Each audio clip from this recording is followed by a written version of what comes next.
you'll have time to browse after, and I definitely encourage you to browse. This is a beautiful bookstore for any of you who have not been here before. You can spend hours in here, and I really want to thank Malvern Books for hosting the very first interview in this series. And you know, this is a bookstore that's dedicated to independent presses and independent books. So, you know, in a world where like there's so much corporate media and corporate, I can't think of the word, but so much like corporate, I don't know, oppression. This is really a breath of fresh air. So I encourage you to buy a book and welcome. My name is Chaitali Sen. This is the very first in this series called Borderless, Conversations on Art, Action, and Justice. And I wanted to start this series because I don't think I'm alone in saying that 2017 was a very wrenching year for a lot of people and for me. And I went into 2017 with a lot of questions, and I've come out with different questions. And you know, I found that in all these questions that I had, I really wanted to talk to people. I wanted to talk to other writers. I wanted to talk to readers. I wanted to talk to people who valued diversity and beauty and freedom. And it was clear, I'm sure to a lot of people, that those things that we value are not to be taken for granted anymore. They are things that we have to fight for. And part of fighting for those things is through talking to each other, engaging with ideas, sometimes ideas that maybe we have not engaged with before, maybe ideas that we disagree with, but really connecting with people. So Borderless is a series of interviews about the power of words and the role of art in reflecting and changing our world. In this interview series, I will talk to emerging and established writers about how and why they write and why it matters. What questions are they trying to answer? And how can the rest of us engage with those same questions in a way that enhances and deepens the dialogue and connects us more to one another and to the rest of humanity? I believe that we are entering a time in our history when none of us can or should come out of this period unchallenged or unchanged.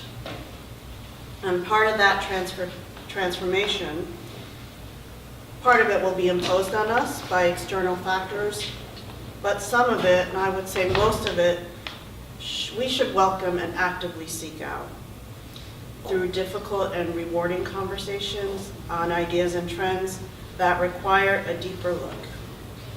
I hope to cover some of that ground here with my first guest, Nicky Llewellyn. And I'm really just thrilled to have this conversation with you and have this kick off this series, which I hope will be just an opening for a lot of conversation and a lot of deep engagement. So I'm going to introduce Nicky. Nicky is a poet and playwright from the Houston area. She was born in Memphis. I have watched Nicky perform her poetry at protests with armed white supremacists yelling from across the street, and she'll tell you more about that. And I've seen her perform her poetry on street corners where people who are just passing by have to stop and listen. Her poems are about looking squarely at the world of injustice and resistance and refusing to look away. If there's an inward gaze in her poetry, it's to find her courage to fight for a better world. Please join me in welcoming Nicky Luellen.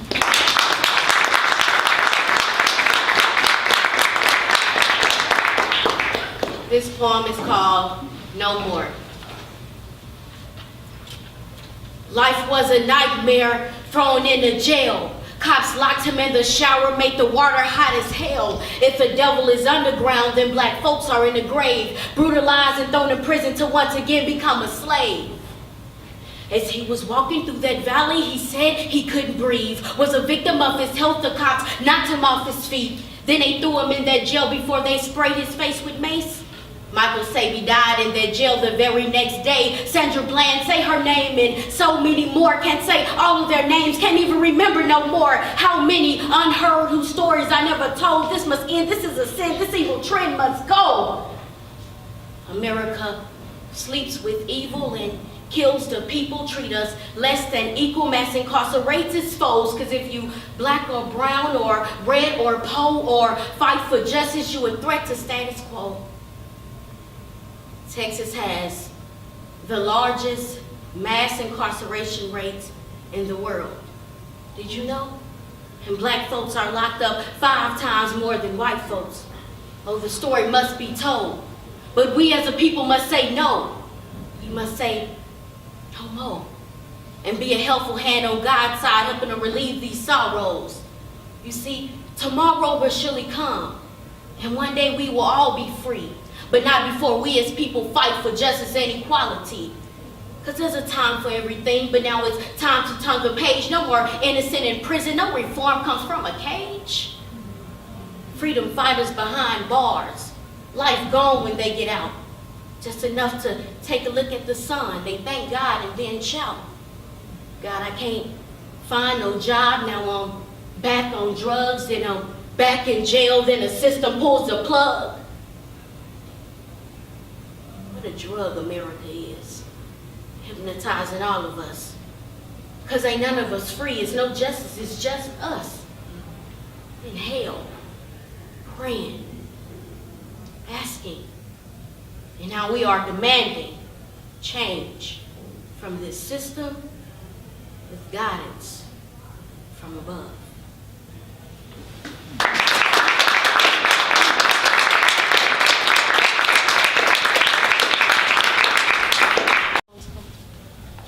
That poem is called No More.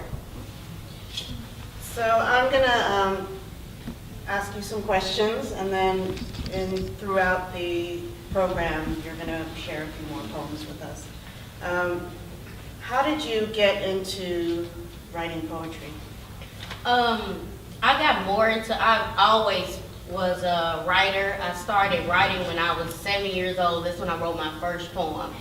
And at that time, I didn't understand really what racism was, but I just seen so many things in my life, and I wrote a poem about it and shared it with my family. And I continued to just write more and more poetry until one time I met with a guy who seen one of my plays, and I started performing at a local shop. It was at In Session. And so we started doing more poetry there, and it was other poets that would come, and that's what really got my focus, and and I began to consistently write more and more poetry. And was this when you were a teenager or in school? So when I was 7, I wrote the first poem, and then I just continued to write all the time, but I didn't really have a real focus yet. And I started getting more intense with writing plays. I was around 22 when I started writing plays. And so once the guy came to see my plays, then like at 22, I started really getting focused on writing poetry. So as you were, starting writing poetry and you were building your craft, you were responding to the world, what were some of your influences? Were there other poets that you were studying? At the age of 7, what was it that inspired you to take up this form to respond to the world? Well, it was just poverty. It was poverty. I experienced lots of racism. And I remember when I was growing up, we lived next door to a guy, and he was like a redneck guy who would make, they would actually laugh because I would imitate him. But, he stayed next to us, and I would hear like racial slurs, and the family would talk about, what he said, and they'll just talk about it. And so from that, I had an image in my mind, and just seeing my family dealing with so much poverty, and then dealing with that at the same time, I wrote a poem about it, and I was also doing a lot of acting too. As I got older, I was more involved with like stage productions. And so, but when I was at ASU, I used to imitate this man. So, I mean, this whole, the way this man was and his thoughts, and, I wrote I just wrote a poem about it, and then I incorporated some other stuff that, that I seen that we were going through. But that's kind of how I developed, from just seeing the outside, seeing the environment that I was in. And how did people around you respond to it? I mean, I would venture to say that most people who experience something like that don't decide to go write a poem about it. So, was it encouraged, and how did you then keep growing as a writer? Well, at first, when I was 7 years old, I used to, imitate this man, so they used to come around and laugh about it, and I would just read it, but I did it really unconscious, I just wrote it, and it was really unconscious. I didn't even know really that it was a poem that I wrote until I got older, and I said I was writing poems since I was 7 years old, and so, so it wasn't really an intentional thing, but everybody just liked it. I just remember even going to school and, I was seeing, it was a woman, it was a little girl or whatever, she was on stage and she did a play, and I went and I mimicked her, and the teachers would laugh. And so I always had I was flirted with performance and theater and writing. I always flirted with that when I was younger. And I didn't really get serious about it or see the craft that I had until I became older, and I seen the power of using art to create that change. So the performance was always tied into the poetry. And, I'm just picturing you like in the schoolyard, just commanding an audience with your poems. So when did you start combining the poetry with activism? And, that poem that you just performed is about police brutality, and I know that you've been very involved in the struggle against police brutality in Houston. Can you tell us a little bit about how you got into that, and then give us a little picture of what the scene is in Houston with police brutality? Give us a little background on, some of what's going on there as far as the struggle, what's going on with the police, and what's been happening with the struggle. Yes. I started off, writing the stage plays, and a lot of the stage plays at that time dealt with drug abuse in the community. They dealt with black-on-black crime. But when I actually took a Black history class, and from me taking that class, I became aware of the outside influences that influenced that type of mentality and those type of thoughts. And so I realized there was a bigger system that controlled things, and how people are actually, what I want to say, they're shaped, how the environment begins to shape people, and it's just shape those situations, and actually are the cause for those situations. So from doing that, I started writing for the newspaper at the TSU Herald, and a guy came up who's an activist at TSU, and he wrote the school newspaper. He went up to the school newspaper, wrote them a letter, and he said, I want somebody to cover this story about Alvaro Brazil. And he was a guy who was shot. He was shot, I believe, over 10 times by the police. And so I ended up meeting with his wife. I wrote a story on her, and she loved the story so much, and she said, hey, Nikki, she called me one day, and she said, I love the story. She said, I want to talk to you about helping me further. and so I started working with her. I started writing stories to try to raise awareness. We started going to city council to try to, ask him, Mayor Turner, why did you lie and say Albert Brazil pointed a gun at the police officers when he didn't? And so we just kept going. We actually went every week. And then from that, it was another case with Vincent Young, and so Miss Brazil reached out to Sister Vincent Young, Melanie Young, and so there's all of these cases of police brutality, but the underlying systems of that we realize is that people in the government can kind of get away with what they want to get away with, and they can shape the narrative in a way that they want to shape the narrative, and so instead of saying that Albert Brazil was out looking for his horse, which is the truth, he was out looking for his horse. His horse went missing that night. He was in his grandmother's neighborhood because that's where his horse was. They shaped the narrative into saying that he had drugs in his system, that he threatened a cop, that he shot in the air twice, and there's no video to even prove any of that, and so my thing is, why, all of the time there is a black person, even unarmed or armed, being brutally, executed in the streets by an officer or even behind bars, why is it always a narrative that they were doing something wrong, or maybe they had drugs in their system, or, he was a thug because he had a hoodie on, but Trayvon Martin was a child. So if you can demonize a person, then it makes it okay for you to abuse them, and get away with it. And then you have not only the district attorney who's working with, the police officers, you also have a mayor, which we have, Sylvester Turner in Houston, who just blatantly lies, and the system of accountability is very poor. But it's not only in Houston, it's nationally, so it's just a national problem, and that's where a lot of the poems that I write, on police brutality, it just comes from me seeing this outrageous situation and not really seeing, any solution, but the solution of the people to do so.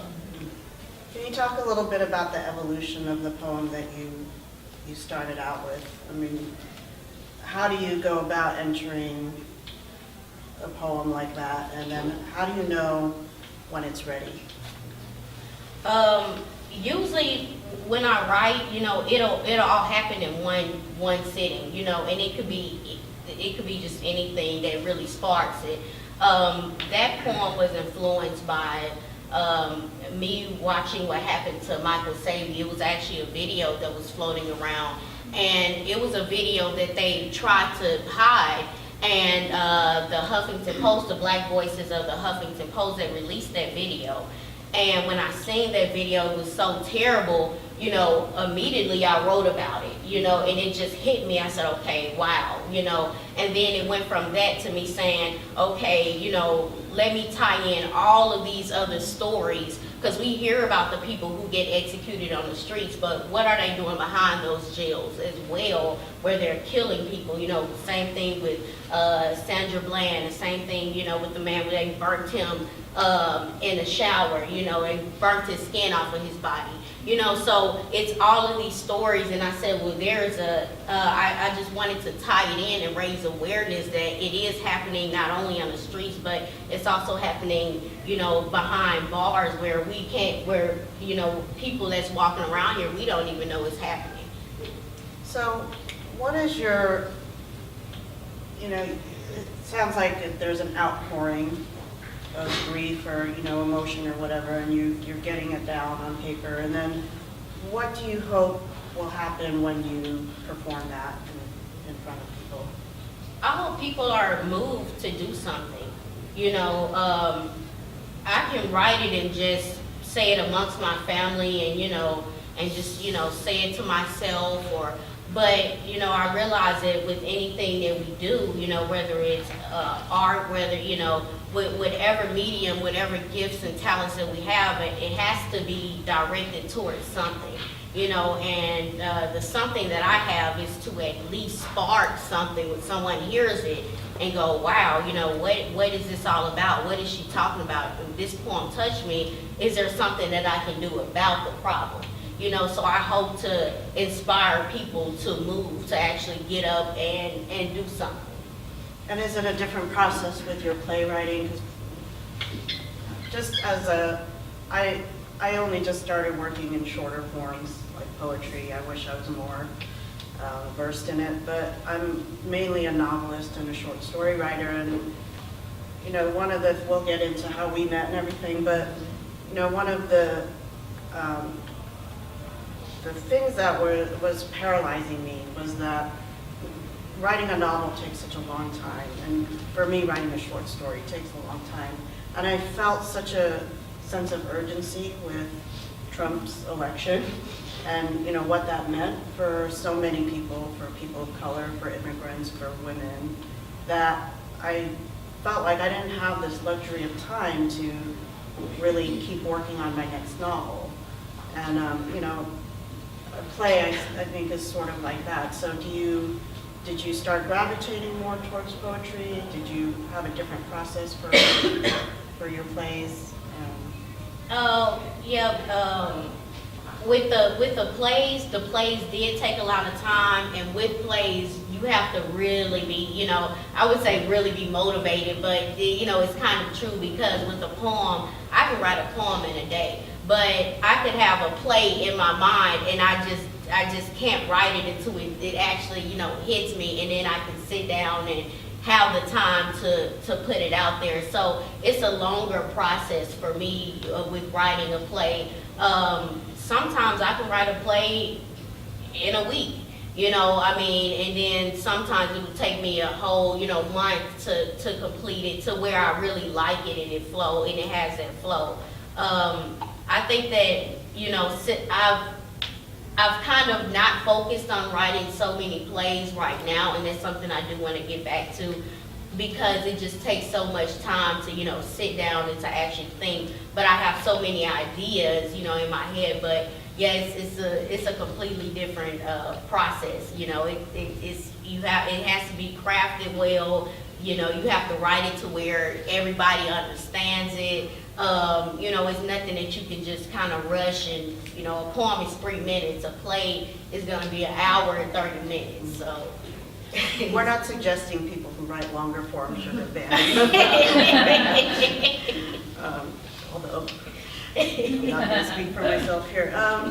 Well, let's talk about how we met, because I think the first time I saw you perform a poem was on July 15th in Houston. It was a really hot day, and there was a protest that was called by a group that you and I were both involved in called Refuse Fascism. And you know, I don't think I knew you as a poet, and then, you know, just to paint the scene a little bit, there was across the street, we're in this beautiful park, and across the street there's like 60 like neo-Nazis, white supremacists, alt-right people, just yelling vile things across the street. And in the middle of that, Nikki like belts out this poem, and I was like, I immediately shut all that out, and I was immediately captivated. And so let's talk a little bit about like how the poetry worked in with that, with what we were doing with Refuse Fascism. You know, just to give a quick background, Refuse Fascism is a group that is mobilizing, you know, millions of people. That's the aim, to mobilize millions of people in sustained, nonviolent protest that demands that the Trump-Pence regime steps down because they're a fascist regime. So I'm just going to read. I pulled this off their website, what their definition of fascism is, and then if you could talk a little bit more about the group and how and why you got involved. So it says, fascism has direction and momentum. Dissent is piece by piece criminalized. The truth is bludgeoned. Group after group is demonized and targeted along a trajectory that leads to real horrors. All of this has already begun under the Trump-Pence regime. History has shown that fascism must be stopped before it becomes too late. Fascism is not just a gross combination of horrific reactionary policies. It is a qualitative change in how society is governed. Fascism foments and relies on xenophobic nationalism, racism, misogyny, and the aggressive reinstitution of oppressive traditional values. In Trump's election campaign, he encouraged and fed on the threat and use of violence to build a movement and come to power. In his inaugural address, he pledged allegiance only to this movement. What is crucial to understand is that once in power, fascism essentially eliminates traditional democratic rights. And you and I are able to sit here and have this conversation right now. It's not that we're saying that fascism is fully consolidated or that there's been a complete clampdown, but that's what they're moving towards. And people who recognize the danger of that need to take a certain action. So can you talk a little bit more about that? Yes. The slogan for Refuse Fascism, our slogan is that this nightmare must end. The Trump-Pence regime must go. In the name of humanity, we refuse to accept a fascist America. Going out through these protests, we'll hear a lot of people, yell across negative racial slurs. And one of them is, America first, and, and what we say back to them is humanity first, humanity first. So it's a movement for humanity, and it calls for all human beings to get involved. Because if you are not a rich, straight, white male, then they're coming for you, And in my own, the reason why I wanted to get involved in Refuse Fascism is because I read the newspaper. And it's a newspaper that we have, and it had a call that was saying November the 4th that this nightmare must end, the Trump-Pence regime must go. And so before that, I said, okay, Trump, in my mind, I'm thinking, okay, Trump is bad, but all of them been bad. And then it just got worse, and it got worse, and it got worse. And then I opened the newspaper, and, and one thing that really hit me was, and I said, okay, now if the environment is being destroyed, the environment means all of us. It doesn't mean one particular group of people. It means all people, all human life, not only all human life. We can see what's happening with the animals, how they're being endangered. And you have a president who doesn't even believe in climate change. So that was one of the main reasons I got involved, and just also too, it's everything else, by Pence saying that insinuating that gay people should be hung, by Trump telling police don't be too nice. So it begins to be, it's worse and worse to the point where it's sickening.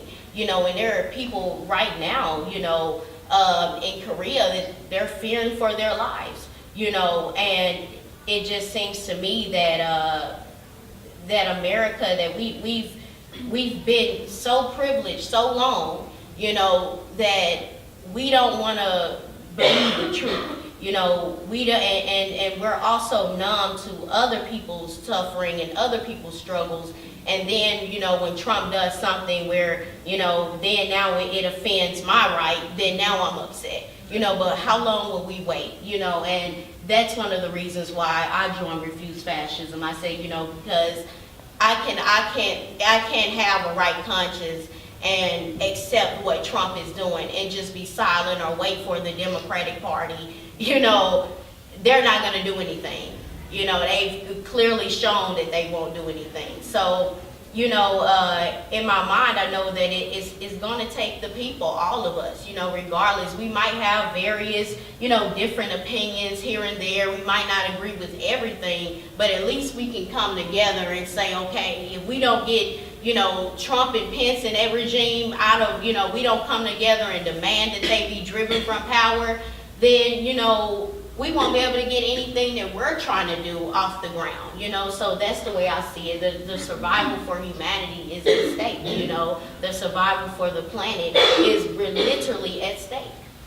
And actually to make that demand that the regime needs to step down from power, which there's been a lot of resistance, but there isn't always that demand made. But, you know, what is the righteousness of that demand? But like you said, that the fate of humanity and the planet hangs in the balance.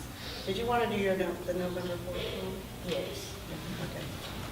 I think we'll listen to this poem and then we'll give you a little background on what happened around it.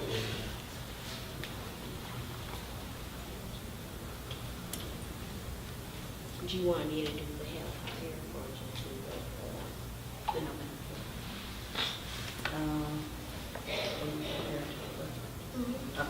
November 4th? Yeah. Okay.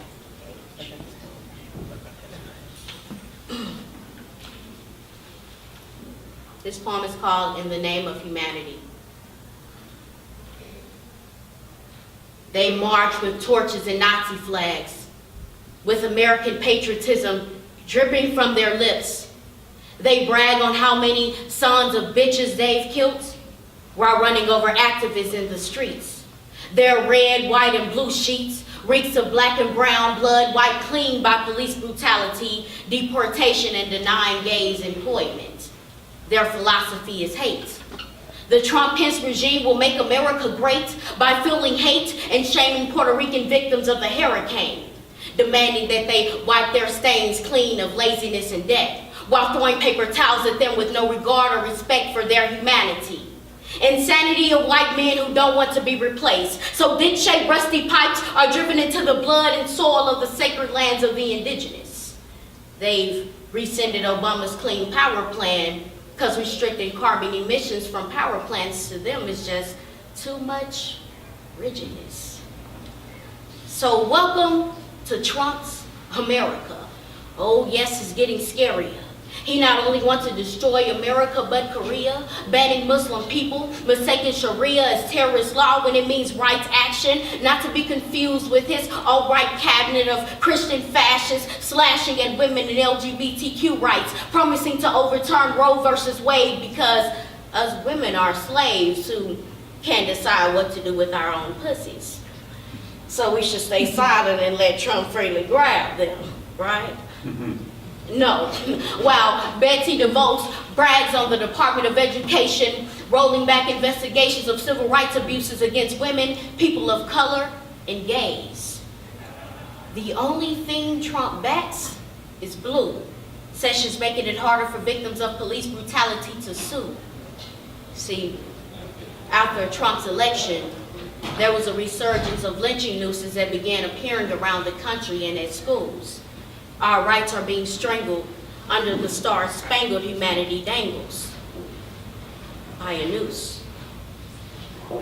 We must ignite the passion of every human being to demand that this Trump-Pence backwards regime be driven from power. The clock strikes and every hour could be our last.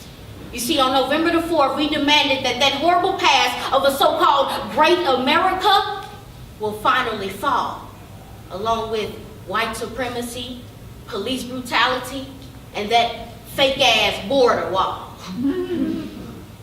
We demand an end to the Trump-Pence fascist, backwards, white supremacist regime, and we demand real justice and freedom for all.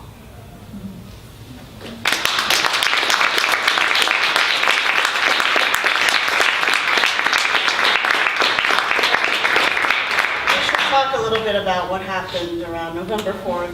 There was a controversy around it that started with Alex Jones of InfoWars, spreading a lie that November 4th was going to be the beginning of a civil war or, you know, a major uprising, that it was, you know, not a nonviolent demonstration in 24 cities across the country, but like anarchists and communists and, you know, all kinds of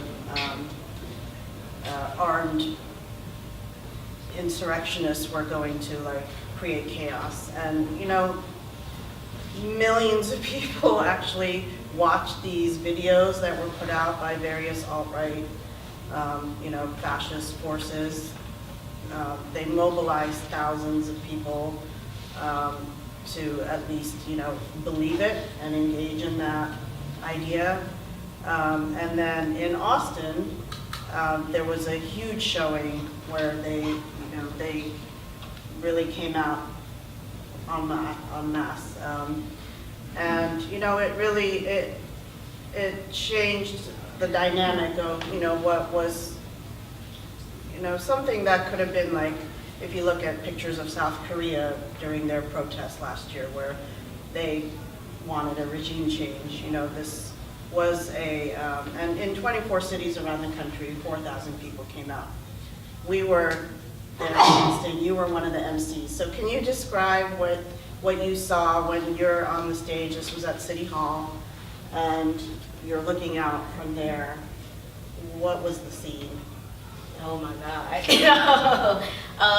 The scene was, I didn't even realize how many people, you know, would be that opposed to us fighting against Trump and would actually believe the lies. And, you know, it looked like thousands of people. I mean, I looked out and I could just see all of these people, and then we're there with, I believe, like 20 people, you know. That I think it grew to like 45. yeah, it was like, it grew to 45, and then it was a lot of, you know, because other people came, but then they weren't allowed, so it's a whole lot that happened.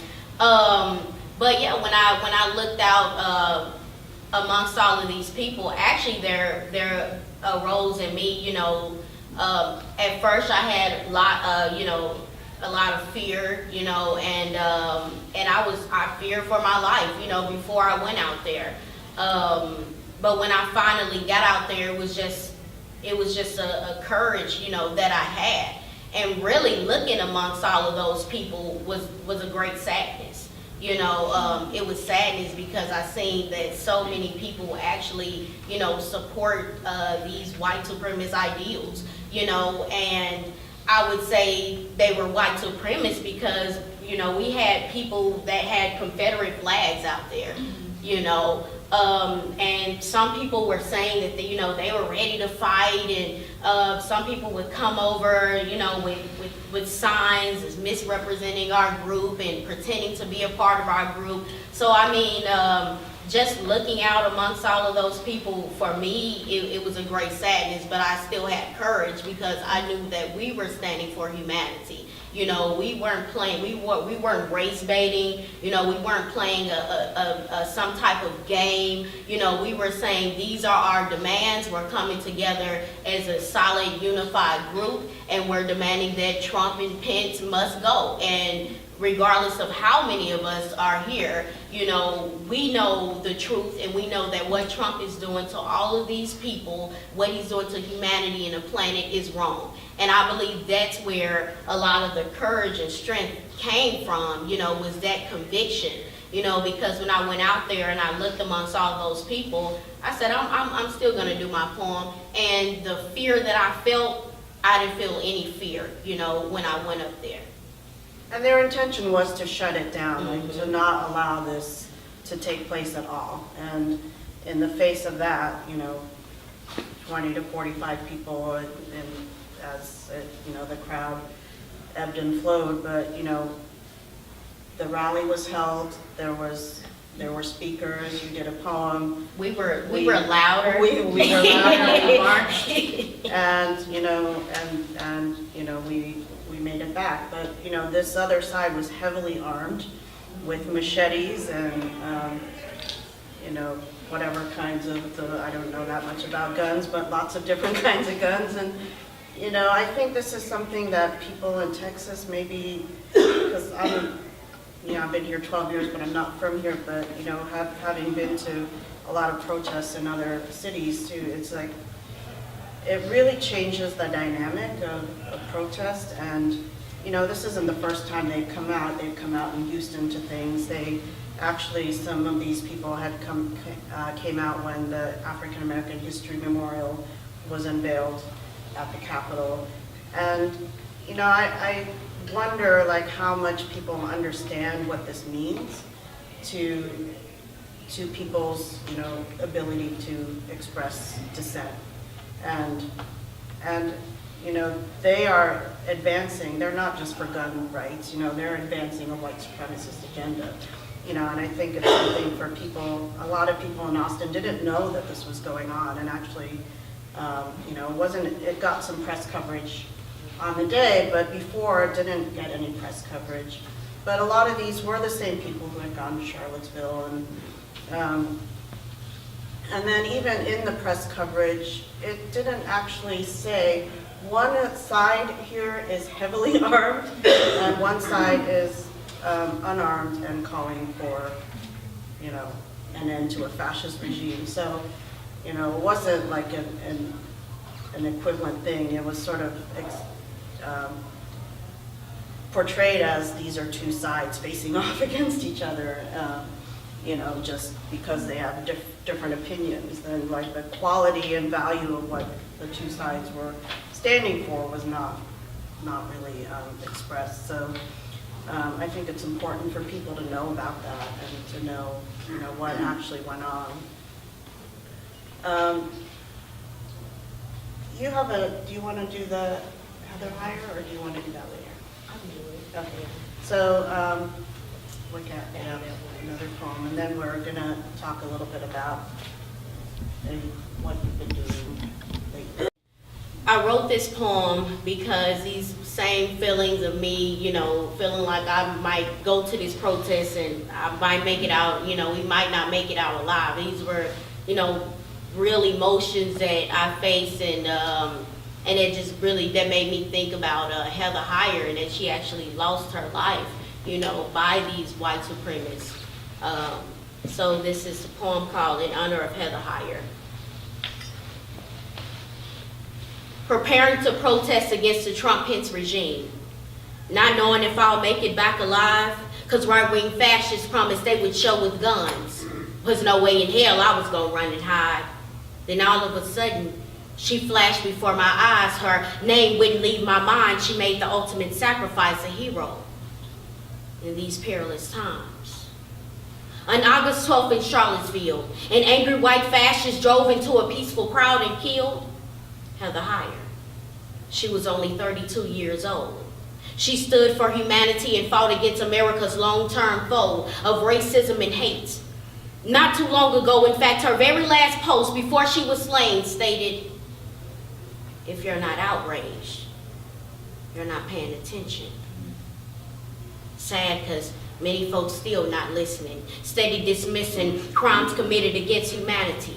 But in 24 cities, thousands took to the streets to protest the insanity of the Trump-Pence regime, while facing opposition from those who felt the same way as the ones who killed Heather Heyer, who believe their value is higher than human beings who are different than them, not realizing that race is a social construct and we're all the same. See, this regime want us caught up in games while they instill fascism in the name of change, which really means a destruction of democracy, making a mockery of those who fought for equality. And the only one trading on their freedom is that orange man in the White House. And Antifa isn't violent. What about them comrades in the South who drove through a crowd of peaceful protesters and murdered Heyer? Yet their president was silent. And she is I, and we are she, and we refuse to be silenced in the name of humanity.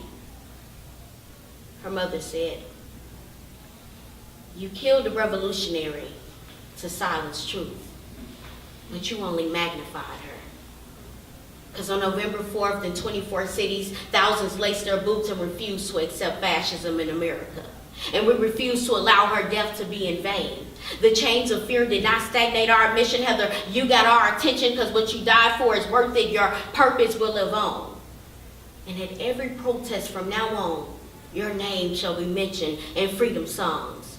We shall honor you in action and in poems. Long live the unsung, who died in the name of freedom and spoke truth from their tongues, denouncing the wrongs of those who abuse the people. We shall awaken one day and no longer accept what we cannot change, and we refuse to be afraid, and we won't stop till that horrible past of a so-called great America lies rotten in its grave, a country guilty of genocide and using black bodies as slaves and immigrants to place blame and Japanese to bomb with don't be too nice rhetoric while insinuating that gays shall be hung and women abused and poor whites used to go along with the drama. Meanwhile, Heather mama cries. And if Trump lets off nuclear bombs in Korea, we may all die.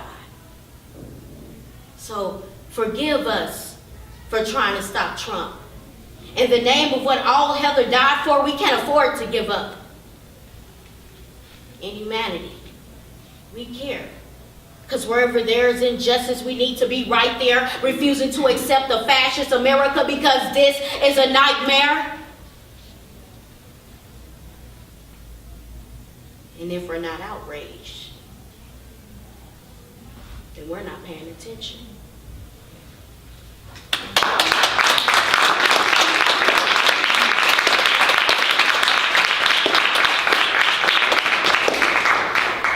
So we're coming up on 1 year since the inauguration, and next week there's the 1 year anniversary of the Women's March. There are going to be more protests, and a lot of people have vowed to continue this resistance, and I think in December we saw the DACA immigrant youth really put up some very brave resistance in DC, where they really disrupted a lot of things. But every crisis that Trump and his regime get through is actually a victory. Every crisis they get to the other side of is a victory for them. And yesterday it came out that he said all these immigrants are coming from shithole countries, and people on Facebook and everything are saying this is rock bottom. And I thought, how many rock bottoms are we going to accept from? So I think the major challenge is that we need greater unity in response to this, and there are a lot of people doing things that are very good, but that unity that we saw, like at the Women's March, where millions of people came out, that hasn't happened again. Maybe it will happen. Hopefully, it has to happen this year. Do you have any thoughts on how to forge that and what your role might be in forging that kind of unity? I believe that the same way as you do, that the unity has to happen. I believe it happens by different groups reaching out to one another and saying that there is a common or underlying theme in all of the issues that we're talking about and all of the issues that we face. And if we can find that theme, which is so far, has been the Trumpist regime, it's affecting the police brutality, it's affecting people who are immigrants, it's affecting women, so if we can look at how our struggles are common, and then there's a common oppressor, then we can all move together and become unified. And I think that my role in it, in which everyone should understand, and it's like what I said earlier, I write poetry, and that's my way to make change. I write poetry and I perform my poetry at protests, because I know I cannot just write poetry and sit at the house, and say, oh, well, I'm upset about this Trump-Pence regime. Here's a poem, everybody read it. you know, or go into a coffee house and say, okay, here's a poem because it's just devastating, without somebody saying, okay, what are you actually doing about it? You know, what are you going to do about it? You know, where I can take my poem, go and protest, perform my poem, and, you know, see how, you know, I can be a part of a greater movement. You know, because it's not all about just myself and what myself is doing or what this and that person is doing. It's about the greater vision. And I believe that if we all have that greater vision, we see there's a common oppressor, you know, we see that there's a common theme with, you know, that's coming from that one source. What is that source? You know, the Trump-Pence regime. You know, and so once we begin to see that, then we can take our individual talents and we can contribute to that greater whole. You know, so I do know that there has to be, you know, some kind of unity. You know, actually not some kind of, it has to be unity, simple, you know, I'm not adding, taking away from it. It has to be unity, you know, and you know, people should understand that, you know, you can still fight what you need to fight. You know, I fight against the Trump-Pence regime, but I'm still heavily involved in fighting against police brutality.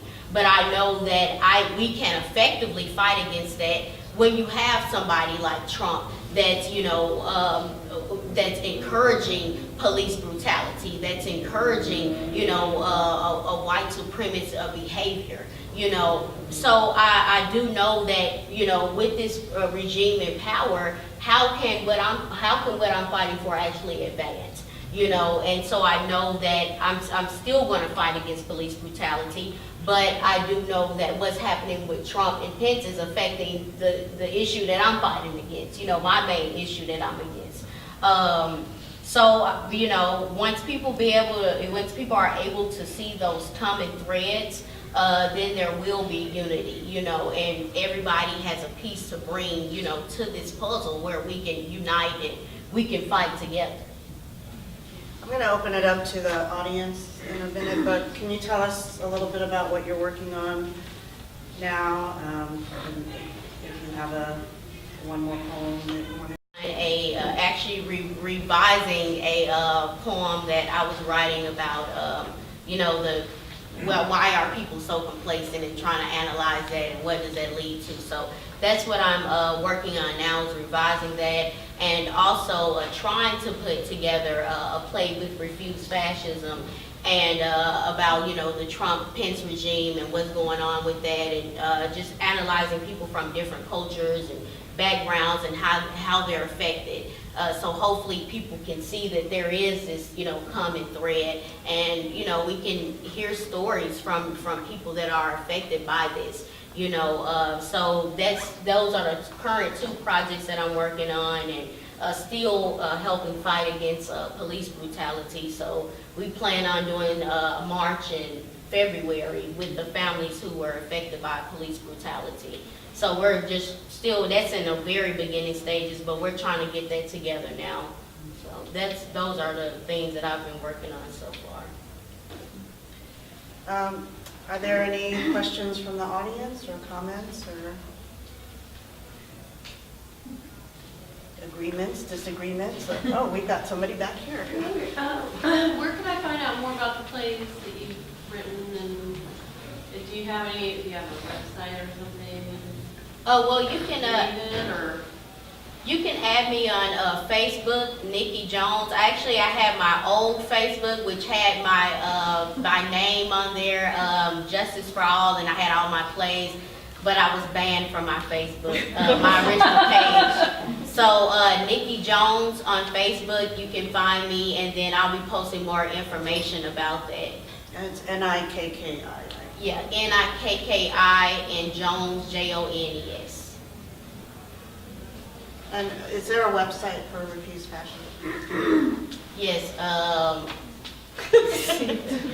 www.refusefascism.org.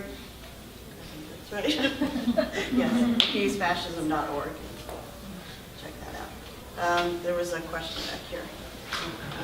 Hello, my name is Jesus, and thank you, Nikki, for coming here.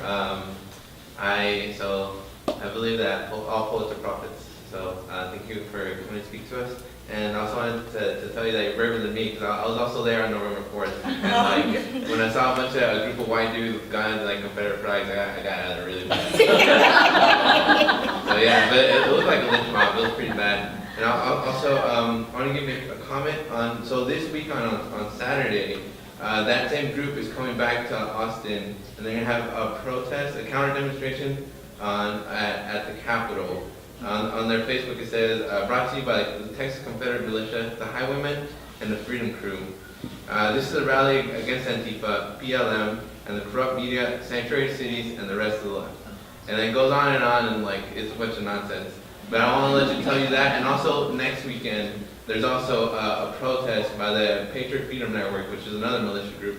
Well, they're all friends, like, but they like to host different things. This one's going to be at City Hall from 11 to 2. So they're out there. And also I want to invite people to an event that we're hosting on that Sunday, January 21st, to help raise money for to help raise money for the people that are facing trial in DC for the J20 protest, like almost a year from now, or a year ago, I guess. But yeah, we'll be handing out flyers afterwards. Thank you. Wow. I'm Jessie. I wanted to add on to that. I think it'll be really cool next week because it'll be like a potluck, and it'll be at Treasure City, and it'll be like a chance for folks to like come out and like, talk more about like how do we build unity, because I think you're totally right. Like we all need to be standing up together to fight fascism, and I think what better way to do that than like at a potluck, like with some cool people, listen to music. Is that the 21st? Yeah. Okay. And where is that going to be? Treasure City Thrift. Okay. Maybe you can put it on a table or something. Or is there a website or? Yes, there okay. is. Well, look out for that. Okay. I'll be there. Any other questions or? Yeah. Hi. Hi. Yeah, I just wondered how you work with using your voice, because as a writer, you can write, but not everybody that writes can actually use their voice to express what they have to say. So I want to take it back up. I think that when I was younger, I used to perform for my family, so I got a lot of experience with just sitting around and performing for them. I think the more that we perform and just put ourselves out there, actually, you know, the better we get. I do know that I've actually grown even stronger, you know, as a speaker, also as an actor, just by constant performances, and then also with the agitation that I do with the Refuse Fascism. I used to be actually nervous, you know, when just performing. I was never nervous because, you know, it's my poem. I got it wrote, you know. I get up there, it's a script, whatever, you know, I can do it. But just kind of like talking to people, that was something I actually had to work on. You know, was just handing somebody a flyer and trying to, you know, explain something to them. But the more I did it, the better I got. And I think it's just practice with just stepping outside of, you know, out of your comfort zone and just challenging yourself to, you know, even if it's you know, a small group of people or just some group of people, and just performing something or reading one of your works that, you know, you've written. So Actually, a lot of times when I hear poetry performed, I don't hear as much modulation in the voice and, like, you know, getting louder and quieter, and you bring a lot of drama to it, which I think really, you know, where you're actually inhabiting a speaker in that, you know, a character. I think it's very powerful for me. Any other questions? Yeah. So the title was No Borders, right, for tonight? What does that mean? Borderless. Borderless. What's borderless? Well, that was my title, but That's okay. What does it mean to you? to me it means, you know, one, like, you know, just literally physical borders with, you know, we have a president who wants to build this physical wall on, you know, a land that, you know, doesn't, there's so much disruption of the nature. And, you know, if you look at like the Earth from space, I think that, you know, in one sense, if we don't start thinking about humanity as a whole, then I think, I mean, I've said this before on Facebook and stuff, I think we're doomed. I mean, I think we have to evolve to a point where, you know, like Trayvon Martin or, you know, Samir Rice, that's my child. You know, these are our children. Those refugees who are, you know, in these desperate situations are our children. I don't think we have much hope until we get past that idea that we are going to wall ourselves in. But, you know, for this series, it's also about, you know, breaking down borders between genres, between, you know, people who are activists, writers. You know, there's all these different realms that people exist in.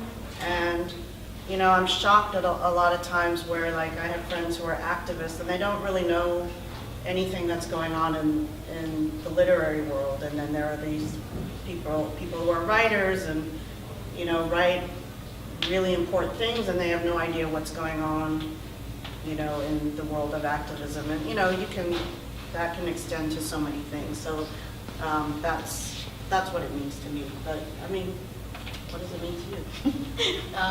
Maybe you didn't even know till now that it was called Borderless. I look at Borderless as not even putting borders, you know, on our minds, you know, to step outside of our comfort zones and to always challenge ourselves, you know, and to continue to think outside of the box.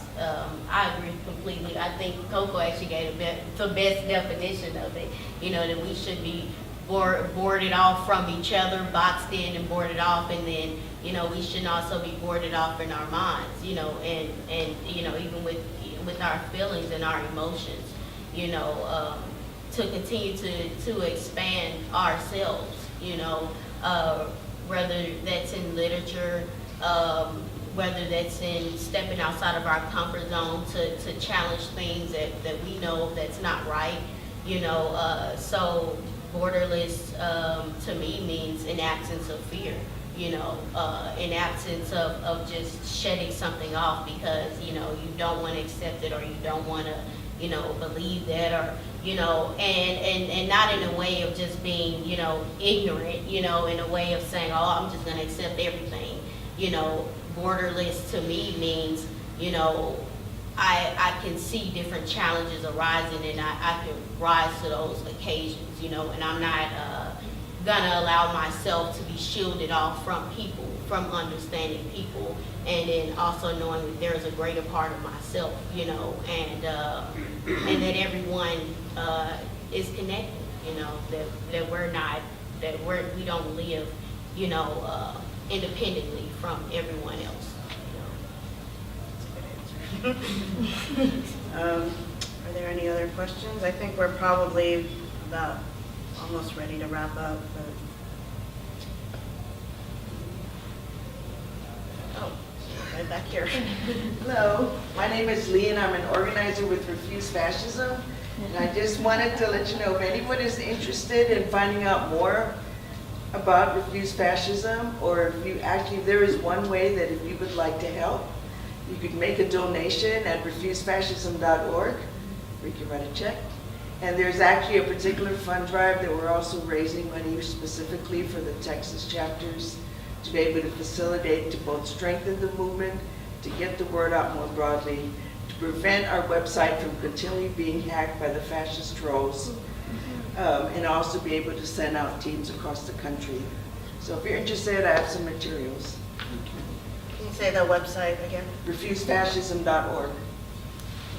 So we've got people to talk to back here and over here, and I would encourage you all to go look for a book, and my book is also on sale if there's a few copies. And thank you so much for coming. This was a huge thing for me. This is my first time doing something like this. I think it's Nikki's first time doing something like this too. I know I was a little nervous in the beginning, but I feel better now.